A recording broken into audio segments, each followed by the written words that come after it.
All right, question number 17 says, at the start of 2014, Priya's house was worth £240,000. The value of her house increased by 5% every year. We need to work out the value of a house at the start of 2017. Now, this is a repeated percentage change question, and there is a nice quick way of answering these questions for 3 marks. All you have to do is take the quantity that you're given, which in this case is £240,000, and then we need to multiply that by 1.05 for this question, because 1.05 will increase an amount by 5%. That's because the 1 represents 100% of the value. If you were to multiply this number by 1, you'd have the same number. So that's 100%, and then the 0.5 or 0.05 is the 5%. So you add those two parts of it together, you get 105%. If we were decreasing something, we'd have to use 0.95 if we were going by 5%. So then all we have to do is look at the difference between the years. Now, the difference between the years gives us a power to stick on the end there of the multiplier, and all we have to do is type that into the calculator and it works out for us. So we've got 240,000 multiplied by 1.05, and then put that to the power of 3, press equals, and we have the answer of 277,830. Okay, now question 18a is a question that asks us to write 490 as the product of its prime factors. Now, to understand this question, you have to understand product means the result of multiplication, prime numbers, what they are, and you have to understand what factors are. Okay, now most people will be able to do this question if I was to say use a factor tree, and they'd go, oh yes, I remember what a factor tree is, I can do those. So you break that number down by thinking about the factors of the number 490. Now springs to mind for me, if you knocked off the 0, it would be 7 times 7. So why not do 7 times 70? That seems the most logical way to break that down. And then we're going to circle the 7 because that is a prime number. Can't break that side down any further. Well, it'd be pointless because we just put 1 and 7. And then this side, we're going to break that down by putting 7 and 10. And again, 7's a prime number, so we're going to circle that, and then we break 10 down by thinking about what makes 10.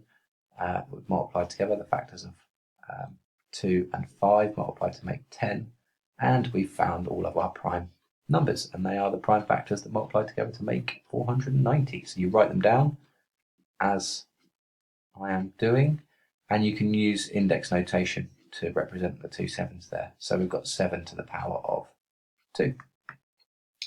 Part B to that question says buses to Ayton leave the station every 25 minutes, and buses to Bleaford leave the station every 40 minutes. Buses to both places leave at 9 a.m. What is the next time buses to Ayton and Bleaford leave the station together? So this is a 4-mark question, and not because it's difficult, just because it takes a bit of time to answer. So you've got 2 buses.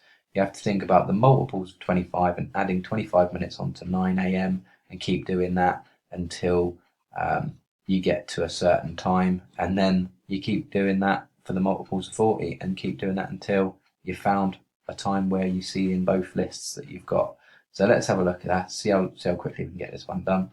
So if they both start at 9 a.m, the next time for Ayton, I'm just going to represent that with an A there, Ayton's times are 9:25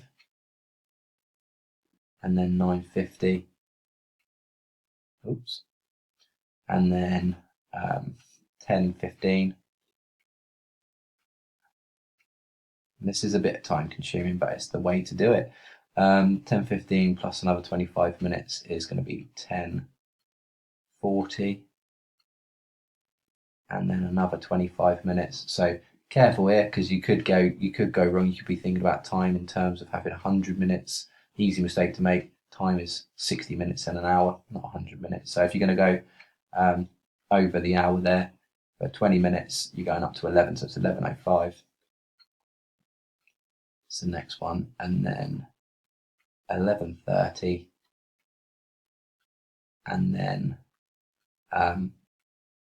we've got 11:55, and then we're going to go 12:20. I'm just going to do it until we can fit no more in along this line, and then just start listing some for Bleaford. So we're going to go 12:45. That's about all I can squeeze in there. So I'm going to leave a gap just in case we have to carry on with Ayton. We've got Bleaford's times, so we're going to go 9:40. That obviously doesn't match up with anything there, like 9:25, 9:50. So we're in between those two times, so that doesn't work. Then we need to add another 40 minutes on. So if you add 20 minutes on, you get to 10 o'clock, and another 20 minutes on, so 10:20 would be the next time. And nope, that's not there. So in between those two times, so add another 20 minutes on. Add another 40 minutes on. We're going to get to 11 a.m. And then add another 40 minutes on, so 11:40.